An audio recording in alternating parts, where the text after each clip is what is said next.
Hello students, I hope you all are doing great. So today we are going to talk about a chapter. This is the chapter 6 and chapter name is My Childhood, and this chapter has been taken from your book Beehive. So let's start the chapter. Before you read, there is one thing. Can you think of any scientist who have also been statesmen? क्या आप किसी भी ऐसे scientist को जानते हैं जो एक स्टेट्समैन भी रह चुका है? स्टेट्समैन का मतलब होता है an important or experienced politicians who is respectful in public figure. जो कोई भी एक ऐसा पॉलिटिशियन जो साइंटिस्ट भी रहा हो या कोई एक ऐसा साइंटिस्ट जो एक पॉलिटिशियंस भी रहा हो. In point number 2, APJ Abdul Kalam, whose project in space, defense and nuclear technology guided India into the 21st century, became our 11th president in 2002. So APJ Abdul Kalam की ये स्टोरी है. एपीजे अब्दुल कलाम जो हैं, जिनके जो प्रोजेक्ट रहे स्पेस के, defence system के और न्यूक्लियर टेक्नोलॉजी के, इन्हीं ने इंडिया को बहुत ज़्यादा गाइड करा है. जो आज 21st सेंचुरी का जो इंडिया है, इसमें इनका बहुत ज़्यादा गाइडेंस है. एंड फाइनली इन 2002 में ये हमारे 11th प्रेसिडेंट भी बन चुके हैं या बने थे. In his autobiography wings of fire he speaks of his childhood. इनकी जो ऑटोबायोग्राफी लिखी गई है, जो इनकी लाइफ स्टोरी लिखी गई है विंग्स ऑफ फायर में, इन्हीं ने अपने चाइल्डहुड के बारे में बहुत बात करी है. तो उसी चाइल्डहुड को और इनकी जो पर्सनल लाइफ है उसको इस चैप्टर में डिस्कस किया गया है. So let start this. In point number 1, I was born into a middle class Tamil family in the island town of Rameswaram in the erstwhile Madras state. तो यहाँ पे डायरेक्ट वे में जो एपीजे अब्दुल कलाम है वो बोलते हैं कि मैं एक मिडिल क्लास फैमिली में, तमिल फैमिली में पैदा हुआ था. ये तमिल फैमिली में पैदा हुए थे और एक मिडिल क्लास से बिलोंग करते थे. मिडिल क्लास मतलब जो बहुत ही ना गरीब थे और ना ही बहुत ज़्यादा अमीर थे. तो एक मिडिल क्लास फैमिली की ही तरह थे. इनका जो जन्म हुआ था वो रामेश्वरम में, एक आइलैंड है, उस जगह पे इनका जन्म हुआ था. Erst while Madras state. और अर्स्ट वाइल मद्रास स्टेट का एक कॉर्नर जगह है जो मेन सिटी से काफ़ी दूर है और एक बहुत ही कॉर्नर की जगह है जहाँ पे पास में ओशन वगैरह भी है. उस जगह पे इनका जन्म हुआ था. My father Zainul Abidin had neither much farmer education nor much wealth. और यहाँ पे जो इनके फादर का नाम है दैट इज़ जैनुल आबिदीन, वो ना ही तो बहुत ही ज़्यादा पढ़े लिखे थे और ना ही बहुत ज़्यादा अमीर थे. Despite these disadvantages, he possessed great innate wisdom and true generosity of spirit. इन सारी ही डिसएडवांटेजेस मतलब एक अमीर परिवार में ना पैदा होना और एक बहुत ही पढ़ी लिखी फैमिली में ना पैदा होना, इसके बावजूद भी जो एपीजे अब्दुल कलाम थे, उनका जो इनेट था, जो उनके अंदर की जो एक पावर थी, उसमें बहुत ही ज़्यादा ट्रू जनरोसिटी थी. वो बहुत ज़्यादा जनरस थे. उनके अंदर मतलब शिक्षाएँ बहुत ज़्यादा थी. उनकी फैमिली की जो टीचिंग्स थी दोज वर फिनोमिनस. वो बहुत ज़्यादा उनके अंदर एक ह्यूमैनिटी थी. He had an ideal helpmate in my mother. यहाँ पे एपीजे अब्दुल कलाम अपने फादर की बात करें कि जो उनके फादर थे वो बहुत ही हेल्पमेट थे उनकी वाइफ के प्रति. मतलब वो उनके घर के कामों में उनकी मदद करते थे. और जो इनकी मदर का नाम था वो आशी अम्मा था. तो I think her name was Ashi और amma word is we use for mother. So Ashi Amma उनकी मदर का नाम है. I do not recall the exact number of people she fed every day, but I am quite certain that far more outsiders ate with us than all the members of our family. यहाँ पे APJ Abdul कलाम अपनी family में अपनी mother के बारे में बता रहे हैं कि वो एग्जैक्टली रिकॉल नहीं कर सकते, मतलब याद नहीं कर सकते कि कितने लोग उनके घर में खाना खाते थे, बट वो इतना ज़रूर कह सकते हैं कि उनकी फैमिली में जितने लोग घर के मेंबर्स थे उससे ज़्यादा लोग आउटसाइडर्स आते थे और खाना खाते थे. इट मीन्स उनकी जो मदर थी बहुत ही ज़्यादा जेनरस थी. तो उस टाइम पे गरीबी ज़्यादा थी, लोगों के पास पैसे नहीं होते थे, प्रॉपर मील भी लोगों को 2 टाइम्स अ डे नहीं मिलती थी. तो उनकी मदर बाहर वालों को भी खाना खिलाती थी. तो जितना घर में खाना होता था वो फैमिली के साथ साथ बाहर भी बांटते थे और बाहर वाले भी उनके घर पे आके खाना खाते थे. In point number 2, moving on, I was one of my children. I was one of many children, a short boy with rather undistinguished look, born to a tall and handsome parents. APJ Abdul Kalam कहते हैं मैं अपने कई भाई बहनों में से एक था. मतलब इनके और भी भाई बहन थे. तो उनमें से जो अपनी बात करते हैं, ये एक शॉर्ट बॉय थे. मतलब उस टाइम पे इनकी हाइट ज़्यादा नहीं थी और इनका जो लुक था वो अनडिस्टिंगाइज्ड, मतलब एक ऑर्डिनरी सा लुक था. बहुत ऑर्डिनरी से दिखते थे और इनकी हाइट थोड़ी कम थी. और बट इनके यहाँ के पे जो पेरेंट थे वो काफ़ी टॉल थे. इनके मम्मी पापा काफ़ी लंबे थे और हैंडसम भी थे. तो मतलब ही वॉज़ वेरी ऑर्डिनरी और वेरी कॉमन पर्सन. कुछ भी उनके अंदर स्पेशल नहीं था.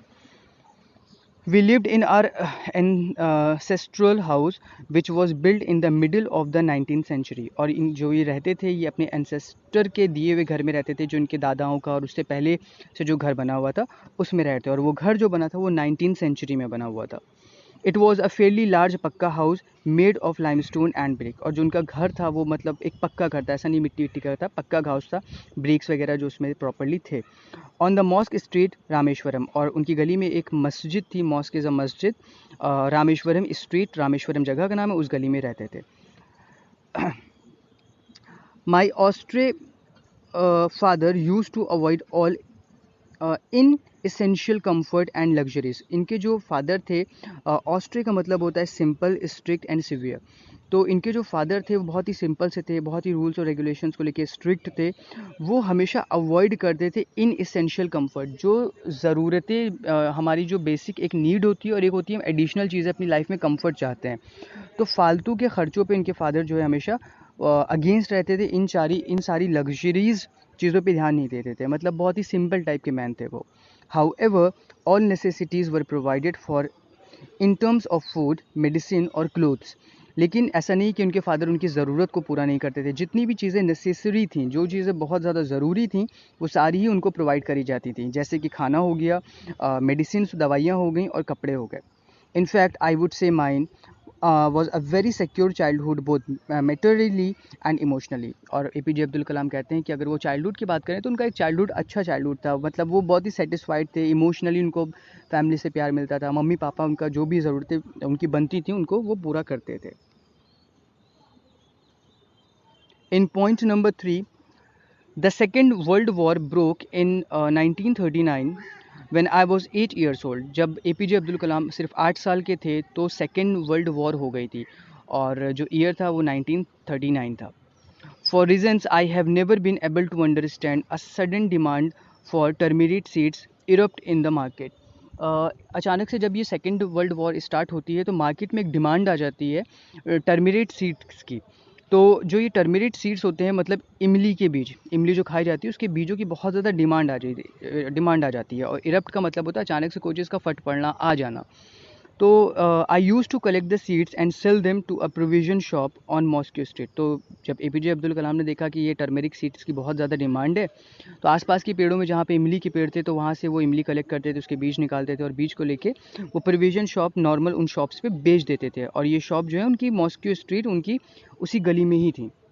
अ day's collection would fetch me the princely sum of 1 anna. और पर डे का जो उनका कलेक्शन था, जितने भी वो बीज लेते थे और बेचते थे, तो उनको लगभग जो उनका जो सम्स मिलता था, एक जो जेनरस अमाउंट, एक अच्छा खासा पैसा उन्हें मिल जाता था, वो पैसा था 1 आना. बेसिकली आज के टाइम पे 1 रुपये 2 रुपये, इससे पहले currency keeps changing all the time. 8 आने 4 आने चलते थे, फिर उससे पहले आने चलते थे. तो लगभग 1 आना इज इक्वल टू 6 पैसे, 6 पैसे के आसपास उनको मिल जाते थे. As we know, in 1 rupee there is 100 paise. My brother-in-law Jalaluddin would tell me stories about war which I would later attempt to trace in the headlines in Dina Money. तो यहाँ पे वो अपने भाई की बात कर रहे हैं, ब्रदर इन लॉ की बात कर रहे हैं कि जो उनका ब्रदर इन लॉ था वो उनको स्टोरीज़ बताता था वॉर की, कि वॉर में ये हुआ ये हुआ ये हुआ, और आगे चल के वही चीज़ें वो हेडलाइंस दीना मनी के हेडलाइंस में देखते हैं. Dina Mani is a kind of newspaper, a Tamil newspaper, जैसे कि यहाँ पे टाइम्स ऑफ इंडिया, हिंदुस्तान, ये सारे हैं. और वहाँ पे दीना मनी एक न्यूज़पेपर चलता था जिसमें वो हेडलाइंस छपती थी कि वॉर में ये चीज़ें हुई. Our area being isolated was completely unaffected by the war. अच्छा, इनका जो एरिया था वो काफ़ी आइसोलेटेड था. आइसोलेटेड मतलब काफ़ी लोनली, काफ़ी अकेला और कॉर्नर का एरिया था. जैसे कि हमने पहले भी डिस्कस करा, जो आइलैंड के बिल्कुल कॉर्नर में इनकी जगह पड़ती थी. तो वॉर का जो इफ़ेक्ट था वो इनके एरिया पे इतना ज़्यादा नहीं था. But soon India was forced to join the Allied force and something like a state of emergency was declared. लेकिन धीरे धीरे करके जो कंडीशन बहुत ज़्यादा सीवियर हो जाती है और इंडिया को जो है वो फोर्स करा जाता, इंडिया जो है वो अलाइड फोर्सेस को ज्वाइन कर ली जाता है. इंडिया को फोर्स किया जाता है कि आप अलाइड फोर्सेस ज्वाइन करें. अलाइड फोर्सेस की अगर हम बात करें तो अलाइड फोर्सेस एक आर्मीज़ होती है जहाँ पे कई कंट्रीज़ अपना एक यूनिटी करती हैं किसी बड़ी प्रॉब्लम से फाइट करने के लिए. तो उस सेकेंड वर्ल्ड वॉर से लड़ने के लिए इंडिया ने अलाइड फोर्सेस ज्वाइन की थी. और अलाइड फोर्सेस के जो उस टाइम पे मेंबर थे वो थे UK, USA and Russia. Remember this thing. और उसके बाद क्या होता है, कंडीशन बहुत ज़्यादा सीवियर हो जाती हैं तो फिर वहाँ पे इमरजेंसी डिक्लेयर कर दी जाती है, ठीक है। The first casualty came in the form of suspension of the train halt in Rameswaram station. अब वर्ल्ड वॉर जैसी चीज़ें चल रही हैं तो डेफिनेटली बहुत से लॉसेस तो फेस करने ही पड़ेंगे। तो सबसे बड़ा जो कैजुअलिटी जो आई थी इनकी लाइफ में उस टाइम पे, वो कैजुअलिटी का मतलब होता है लॉस, वो थी कि जो ट्रेन चलती थी रामेश्वरम स्टेशन के आसपास जो गुजरती थी, उसको सस्पेंड कर दिया गया था कि वो रामेश्वरम स्टेशन पे नहीं रुकेगी। बेसिकली ट्रेन चलती है तो हर स्टेशन पे वो रुकती है, लेकिन तो वहाँ पे एक था कि जो ट्रेन रामेश्वरम स्टेशन पे हाल्ट करती है, रुकती है, वो अब नहीं रुकेगी। The newspaper now had to bundled and thrown out from the moving train on the Rameswaram road between Rameswaram and Dhanushkodi. तो उसके बाद एक कंडीशन ऐसी आ गई, क्योंकि जब ट्रेन वहाँ पे रुकती थी तो न्यूज़पेपर उतरते थे, बट अब ट्रेन वहाँ पे रुकेगी नहीं, तो फिर एक ही कंडीशन थी कि जो न्यूज़पेपर के बंडल्स हैं उनको अच्छे से बांधा जाए और जब ट्रेन उस जगह से गुजरे तो उनको ट्रेन से बाहर फेंक दिया जाए। इस तरह से उस एरिया के जो न्यूज़पेपर की डिलीवरी है वो प्रॉपर तरीके से हो सकती थी।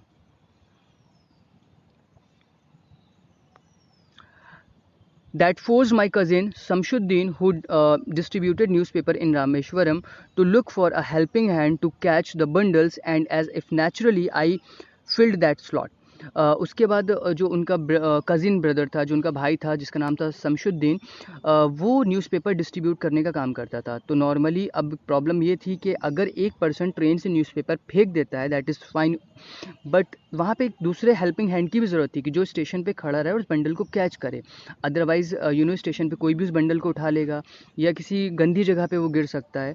तो उन्हें एक हेल्पिंग हैंड की ज़रूरत चाहिए थी जो उनकी मदद कर सके। तो यहाँ पे एपीजे अब्दुल कलाम बहुत कोई जॉब वगैरह कर नहीं रहे थे, पैसे की उनको ज़रूरत थी ही, तो उन्होंने उस स्लॉट को फिल्ड कर दिया। स्लॉट को फिल करने का यहाँ पे मतलब है उस खाली जगह को जो ज़रूरत थी वहाँ पे वो खुद लग गए। Shamsuddin helped me earn my first wages. Shamsuddin जो उनका ब्रदर है वो उनकी हेल्प करता है फर्स्ट वेजेस कलेक्ट करने में। And half a century later, I can still feel the surge of pride in earning my own money for the first time. अब यहाँ पे एपीजे अब्दुल कलाम कहते हैं कि हाफ ऑफ द सेंचुरी, लगभग 50 साल इस बात को बीत गए हैं और अभी भी आई कैन फील, अभी भी मैं ऐसा महसूस कर सकता हूँ surge of pride. Surge of pride जो आपका मतलब है कि एक सडन जो फीलिंग आती है किसी भी चीज़ की सेटिस्फैक्शन की, कि जो उनकी सेटिस्फैक्शन था उस टाइम पे कि उनको जो पैसा उस टाइम पे मिलता था न्यूज़पेपर का, जो उन्होंने स्लॉट फिल करा था उस जगह का जो वैकेंसी खाली हुई थी, तो वो जो पैसा मिलता था जो उनका पहला वेजेस था, जिस तरह से वो सेटिस्फाइड हुए थे, वो चीज़ आज भी वो फील कर सकते हैं। उस चीज़ से वो आज भी कंफर्टेबल रहते हैं। तो बेसिकली जो फर्स्ट सैलरी होती है और या जो भी आप मेहनत करके पैसा कमाते हो उससे जो फीलिंग आती है that is really amazing feeling. In point number 4, now we are moving on. Every child is born with some inherited characteristics into a specific socio or economic and emotional environment and trained in certain ways by figure of authority. APJ Abdul Kalam कहते हैं कि every child is born, हर बच्चा पैदा होता है, कुछ inherited characteristics उसके अंदर होते हैं। कोई भी आप बच्चा पैदा होता है तो उसके अंदर उसकी फैमिली के कुछ ना कुछ क्वालिटीज़ आती ही आती हैं। वो हम जब धीरे धीरे बड़े होते हैं तो अपनी फैमिली में अपनी मदर को देखते हैं, फादर को देखते हैं, उनकी जो क्वालिटीज़ होते हैं वो अपने अंदर गेन कर लेते हैं।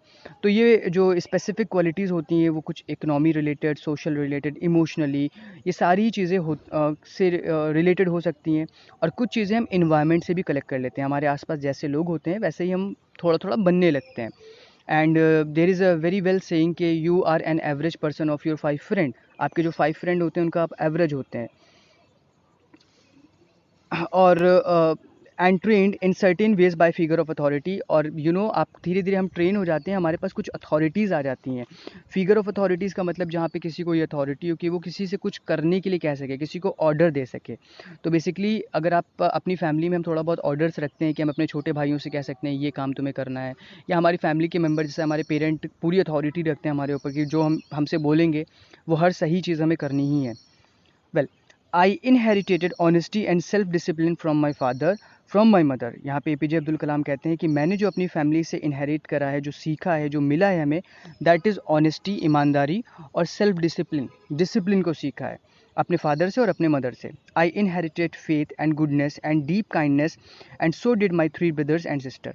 मैंने अपनी फैमिली से अच्छाई को सीखा है, काइंडनेस, दयालुता को सीखा है, और सेम मेरा भाई बहनों ने भी यही चीज़ सीखी है। I had 3 close friends in my childhood. After his family, he's talking about his friend circle. इनके 3 दोस्त होते हैं बचपन के, जिसके नाम है, पहले हैं रामानंद शास्त्री, दूसरे हैं अरविंदन शिव प्रकाशन एंड शिव प्रकाशन, सॉरी। तो पहले हैं रामानंद शास्त्री, दूसरे हैं अरिवनंदन एंड तीसरे हैं शिव प्रकाशन। ये तीनों ही इनके बेस्ट फ्रेंड थे, चाइल्डहुड फ्रेंड थे। All these boys were from Orthodox Hindu ब्राह्मण फैमिलीज़। ये तीनों ही एक हिंदू ब्राह्मण फैमिली से बिलोंग करते थे। और ऑर्थोडॉक्स हिंदू फैमिली, ऑर्थोडॉक्स का मतलब होता है बहुत ही स्ट्रिक्ट, जो अपने धर्म को या अपने किसी भी पर्टिकुलर चीज़ को लेकर बिलीव्स रखता हो। As children, none of us ever felt any difference amongst ourselves because of our religious differences and upbringings. APJ Abdul Kalam कहते हैं जैसा कि हम वो 3 जो उनके फ्रेंड थे वो टिपिकल हिंदू ब्राह्मण फैमिली से बिलोंग करते थे और ऑर्थोडॉक्स फैमिली से वो लोग बिलोंग करते थे, और APJ अब्दुल कलाम एक मुस्लिम फैमिली से बिलोंग करते थे। लेकिन कभी भी इनके बीच कोई फ़र्क नहीं आया। उनकी जो अपब्रिंगिंग्स थी, उनकी जो फ्रेंडशिप थी, कभी भी एक धर्म जो है ना वो एक बैरियर नहीं बना। जैसा कि एक सोसाइटी की एक बहुत ही लो मेंटालिटी होती है कहीं ना कहीं पे कुछ लोगों की, कि ये बंदा हिंदू है तो और ये मुस्लिम है तो इसमें ये फ़र्क होना चाहिए, इससे ये डिस्टेंस मेंटेन करना चाहिए। सो ये जो लो मेंटालिटी थी, ऐसा उन लोगों के बीच में बिल्कुल भी नहीं था। तो ये they were just like a brother. तो धर्म कभी भी उनके बीच में एक बैरियर का काम नहीं कर पाया। In fact Ramanand Shastri was the son of Pakshi Lakshman Shastri, the high priest of Rameswaram temple. जबकि जो उनका जो फ्रेंड थे, रामानंद जो थे, वो एक शास्त्री के बेटे थे जो मंदिर में बहुत ही हाई लेवल के प्रीस्ट थे। किस मंदिर में? रामेश्वरम टेम्पल में। Later he took over the priesthood of Rameswaram temple from his father. आगे चल के जब समय बीत जाता है, टाइम गुजर जाता है, तो जो इनका फ्रेंड होता है रामानंद, वो आगे चल के अपने फादर का प्रीस्टहुड संभाल लेते हैं, मतलब वो भी एक पुजारी बन जाते हैं उसी टेम्पल के। Aravindan went into business of arranging transport for visiting pilgrims and, और जो उनका दूसरा फ्रेंड था अरविंदन, वो क्या करते हैं, वो बिज़नेस संभाल लेते हैं ट्रांसपोर्ट का, कि जो लोग वहाँ पे आते थे, जो विजिटर्स आते थे और जो लोग टेंपल आते थे, उनका ट्रांसपोर्ट सिस्टम का बिज़नेस संभाल लेता है। एंड शिव प्रकाशन became a catering contractor for southern railways. और जो शिव प्रकाशन थर्ड फ्रेंड था, आगे चल के वो कैटरिंग करते हैं। साउदर्न रेलवेज़ में जो कैटरिंग, खाने पीने का सामान होता था, उसके लिए वो कॉन्ट्रैक्ट पूरा ले लेते हैं। तो इस तरह से तीनों लोग काफ़ी बड़े हो जाते हैं और इनके बिजनेस की लाइफ यहाँ पे डिस्कस की जा रही है। In point number 5, during the annual Shri Sita Rama Kalyanam ceremony, our family used to arrange boats with a special platform for carrying idols of the Lord from the temple to the marriage site, situated in the middle of the pond called Rama Tirth, which was near our house. During the annual, अच्छा वहाँ पे तमिल में क्या होता था, एक बहुत ही फेमस फेस्टिवल है, एनुअल फेस्टिवल, साल में एक बार आता है, Shri Sitaram Kalyanam. Kalyanam is a Tamil word which is used for ceremony. एक शादी को जो है वो वहाँ पे कल्याणम बोला जाता है। तो जैसा कि हम जानते हैं, सीता और राम ये हमारे बहुत ही मेन कैरेक्टर हैं इंडिया के, लॉर्ड राम, और हमारा बहुत बिलीव्स इनको लेके। तो इन दोनों की शादी जो होती है, इस शादी को हर साल फिर से रिवाइज़ किया जाता है, एक बार की जाती है, और ऐसा इस चीज़ को एज अ फेस्टिवल वहाँ पे मनाया जाता है, जिसको बोला जाता है सीता रामा कल्याणम सेरेमनी। तो उस फेस्टिवल में क्या होता था, जो APJ अब्दुल कलाम की फैमिली होती थी, वो बोट्स को अरेंज करती थी, नाव को अरेंज करती थी, और इस नाव पे वो लॉर्ड राम की जो इडॉल्स होती थी या भगवान की जो मूर्तियाँ होती थी, उस बोट पे रख के मंदिर से लेकर मैरिज साइट पर लेकर आते थे, जिस जगह पे वो शादी रखी जाती थी। और बेसिकली जो मैरिज साइट होती थी वो सिचुएटेड थी मिडिल ऑफ द पॉन्ड, एक तालाब के बीच में वो जगह थी। तो उस जगह पे बोट ले जाना, मूर्तियों को पहुंचाना, ये सारा ही काम अब APJ अब्दुल कलाम की फैमिली करती थी।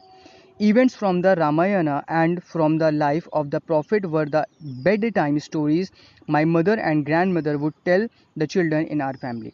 एपीजे अब्दुल कलाम कहते हैं कि बचपन में जैसा कि हर बच्चे को स्टोरीज सुनाई जाती हैं, तो इनकी फैमिली में एपीजे अब्दुल कलाम को उनकी मम्मी और उनकी ग्रैंड मदर और उनके जितने भी लोग थे स्टोरीज़ सुनाते रहते थे। और ये स्टोरीज़ किसकी होती थी? अगर हिंदू धर्म की बात करें तो रामायण की जो स्टोरी है वो पूरी उनको सुनाई जाती थी, और प्रॉफिट्स की सुनाई जाती थी। Profit is a term which is use for the messengers in Muslim community. Muslim community में जो मैसेंजर्स होते थे, जो गॉड का मैसेज लेकर आते थे लोगों के पास, उनकी स्टोरीज़, उनकी बिरेवरी सुनाई जाती थी। तो कुल मिला के ये है कि कोई भी धर्म और कास्ट का कोई डिफरेंसेस नहीं था। एक बहुत ही अच्छी टीचिंग्स उनको दी जा रही थी। In point number 6, moving on. One day when I was the 5th standard at the Rameshwaram Elementary School, a new teacher came to our class. जब एपीजे अब्दुल कलाम 5th स्टैंडर्ड में थे, 5th स्टैंडर्ड में थे रामेश्वरम के एलिमेंट्री स्कूल में, तो उस दिन एक न्यू टीचर आते हैं इनकी क्लास के अंदर। I used to wear a cap which marked me as a Muslim, and I always sat in the first front row next to Ramanand Shastri. तो एपीजे अब्दुल कलाम कहते हैं कि मैं हमेशा फर्स्ट रो में बैठता था, पहली सीट पे बैठता था, और एपीजे अब्दुल कलाम हमेशा एक कैप पहने रहते थे, एक टोपी पहने रहते थे। बेसिकली वो टोपी जो मुस्लिम कम्युनिटी के लोग पहनते हैं, स्पेशली जब वो नमाज को ऑफ़र करते हैं, तो उस कैप को वो पहने रहते थे।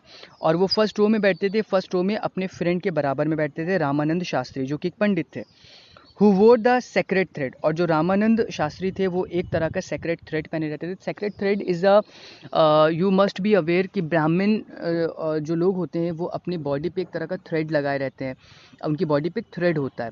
तो this are the customs of them, में भी एक रूल्स होता है, एक रिचुअल्स होता है जो हम लोग फॉलो करते हैं। तो जैसे मुस्लिम्स लोग टोपी पहनते हैं, तो उसी तरह से ब्राह्मण भाई जो हमारे हैं वो एक थ्रेड पहने रहते हैं, जिससे पहचाना जा सकता है इजीली कि ये ब्राह्मण है और ये टोपी लगाए तो ये मुस्लिम है। The new teacher could not stomach a Hindu priest son sitting with a Muslim boy. अब जो न्यू टीचर स्कूल में आए थे वो इस चीज़ को स्टमक नहीं कर पाए, मतलब इस बात को हज़म नहीं कर पाए। कि क्या नहीं हज़म कर पाए? एक हिंदू प्रीस्ट, एक हिंदू ब्राह्मण का बेटा जो प्रीस्ट का बेटा है, वो एक मुस्लिम के बराबर में बैठा है। बेसिकली उनके अंदर थोड़े से डिफरेंसेस थे हिंदू और मुस्लिम को लेकर। तो उनका ऐसा मानना था कि एक हिंदू बच्चा अगर मुस्लिम के पास बैठेगा तो वो ख़राब हो जाएगा, या something like that. So he was also having some low mentality. In accordance with our social ranking, as the new teacher saw it, I was asked to go and sit on the back bench. जैसा कि new teacher ने ये चीज़ देखा और अचानक से उनको ये चीज़ फील हुई, तो वो क्या बोलते हैं इस एपीजे अब्दुल कलाम से कि जाओ और सबसे पीछे सीट पे बैठ जाओ। I felt very sad. तो इस बात से एपीजे अब्दुल कलाम को बहुत ज़्यादा बुरा लगा, and so did Ramanand Shastri. और जितना बुरा एपीजे अब्दुल कलाम को लगा कि उनको पीछे भेज दिया गया, उनके फ्रेंड रामानंद शास्त्री को भी लगा। ऑफ कोर्स रामानंद शास्त्री एक अच्छी फैमिली से बिलोंग करते थे और उनके अंदर भी बहुत अच्छी क्वालिटीज़ थी, तो उन्हें पता था ये चीज़ गलत है। He looked utterly downcast as I shifted to my seat in the last row.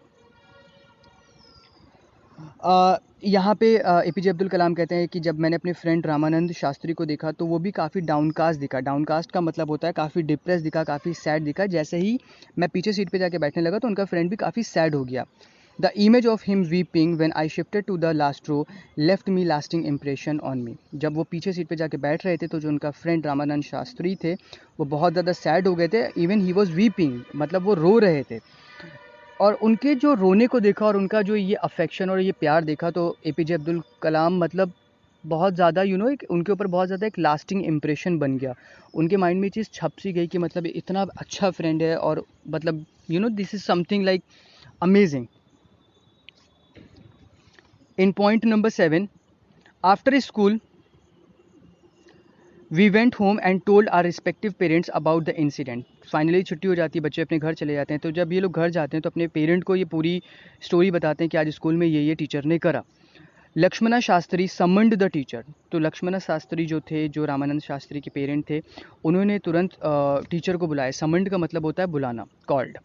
तो उन्होंने टीचर को बुलाया and in are presence told the teacher that he should not spread the poison of social inequality and communal intolerance in the mind of innocent children. वो बुलाते हैं इन बच्चों के सामने, तुरंत उस टीचर को बुलाते हैं और उससे कहते हैं कि आपको सोसाइटी में जहर नहीं घोलना चाहिए, पॉइज़न को स्प्रेड नहीं करना चाहिए किस चीज़ का poison?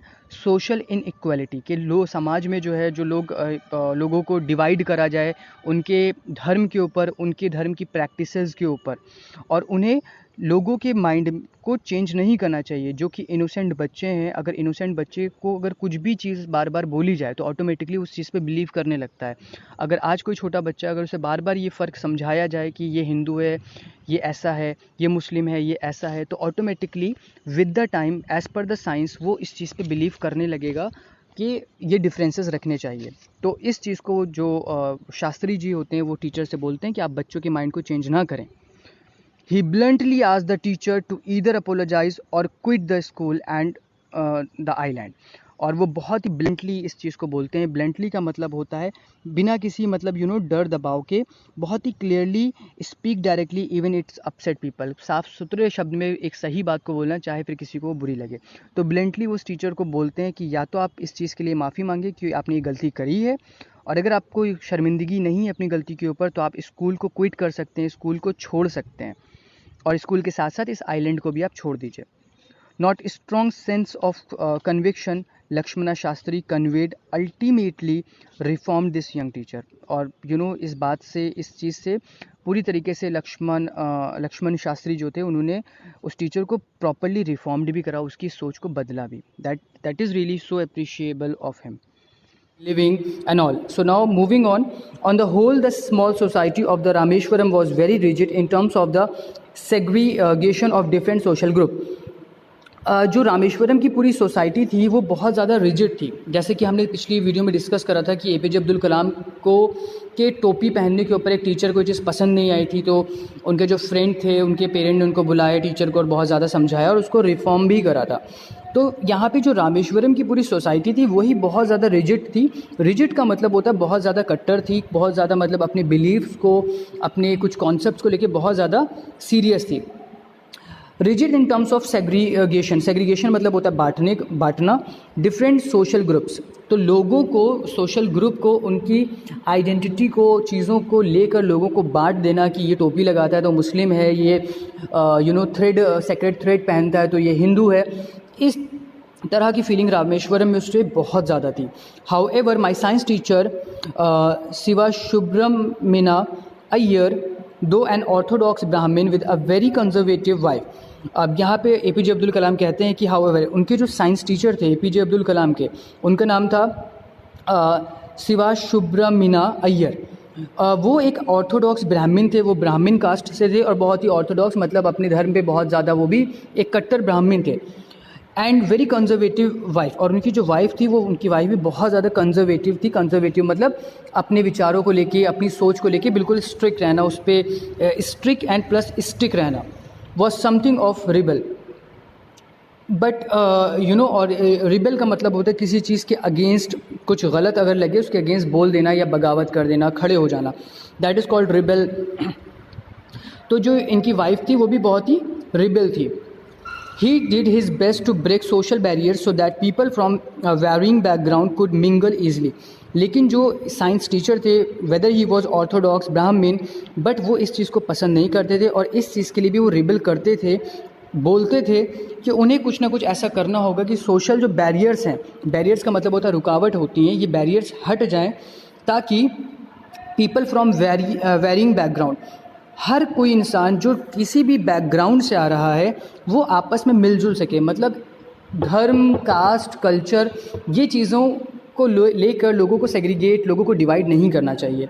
Ultimately we all are Indians, we all are brother और sister, we above the religion there is one humanity, और रिलीजन किसी को भी डिवाइड नहीं करता है।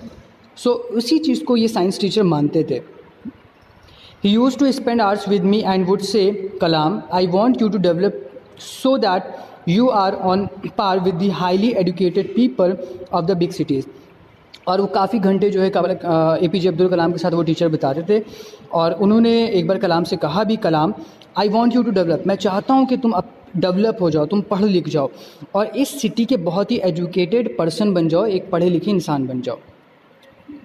यहाँ पे आप इमेज देख सकते हैं कि एक ब्राह्मण टीचर कैसे पढ़ा रहे हैं। फर्स्ट रो में एक सेक्रेट थ्रेड पहने हुए एक ब्राह्मण बच्चा बैठा हुआ है जो उनका फ्रेंड था। ये APJ अब्दुल कलाम बैठे हैं टोपी लगाए हुए। तो basically they are looking very happy. धर्म जैसी कोई भी चीज़ उनके रास्ते में बैरियर नहीं बन रही है। इन point number 9, one day he invited me to his home for a meal. His wife was horrified and the idea of a Muslim boy being invited to dine in her ritually pure kitchen. एक दिन जो वो teacher होते हैं वो APJ Abdul कलाम को घर पे इनवाइटेड करते हैं कि मेरे घर पे ही खाना खाना, मील के लिए दावत देते हैं। और उनकी जो वाइफ होती है वो इस चीज़ से बहुत ज़्यादा हॉरिफाइड हो जाती है, मतलब डर सी जाती है, उसको ये चीज़ बहुत अजीब लगती है।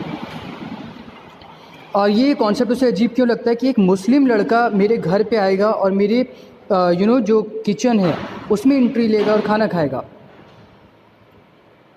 She refuse to serve me in her kitchen. तो उसके बाद जो उनकी वाइफ होती हैं वो रिफ्यूज़ कर देती हैं, मना कर देती हैं कि मैं अपने किचन में इसको खाना सर्व नहीं करूँगी। Sivasubramania Iyer was not perturbed not did he get angry with his wife. अब जो ये टीचर थे उनके, वो इस चीज़ से जो है ना वरी नहीं हुए, और उसके बाद होता है क्या है ना, और वो अपनी वाइफ पे गुस्सा भी नहीं होते हैं, but instead served me with his own hands and sat down beside me to eat his meal. उनके जो टीचर होते हैं वो APJ अब्दुल कलाम को, अपने स्टूडेंट को मील सर्व करते हैं, खाना देते हैं, और बराबर में ही उसके बैठ जाते हैं अपना खाना खाने के लिए। His wife watched us from behind the kitchen door. और उनकी वाइफ ये सारी चीज़ देखती है किचन के दरवाजे से। I wondered whether she had observe any differences in the way I ate rice, drank water और clean the floor after meal. APJ Abdul Kalam बहुत ज़्यादा कंसर्नड हो जाते हैं यहाँ पे। वो हर चीज़ देख रहे थे कहीं मैं कुछ डिफरेंट तो नहीं कर रहा हूँ, कि मैंने जिस तरह से खाना खाया है या जिस तरह से अपने खाने के बाद प्लेट साफ़ करी है या फ्लोर साफ़ करा है या जिस तरह से मैंने पानी पिया, तो मैं अलग तो नहीं दिख रहा हूँ। तो he was very conscious then. When I was leaving his house, Shivasu Brahmina Iyer invited me to join him for dinner again in the next weekend.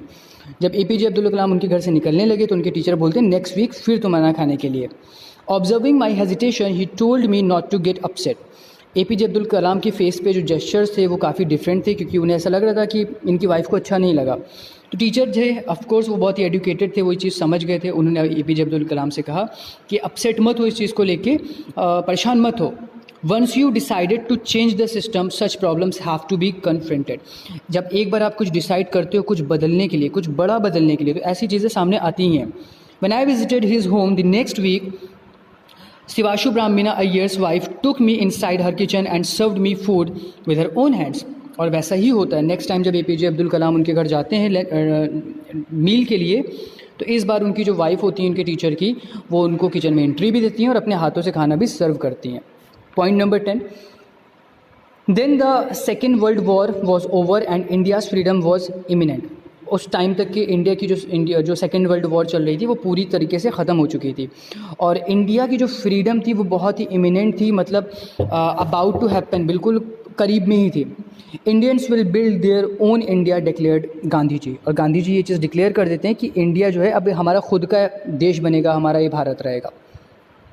The whole country was filled with an unprecedented optimism. जो पूरी country थी वो पूरी तरीके से positive हो गई थी, और अनप्रेसिडेंटेड मतलब होता है नेवर बिफोर, जो चीज़ पहले कभी नहीं हुई थी वो हो गई थी। लोग बहुत ही ज़्यादा ऑप्टिमिस्टिक हो गए थे, बहुत ज़्यादा पॉजिटिव हो गए थे, उन्हें ऐसा लग रहा था कि हाँ आज़ादी मिल जाएगी।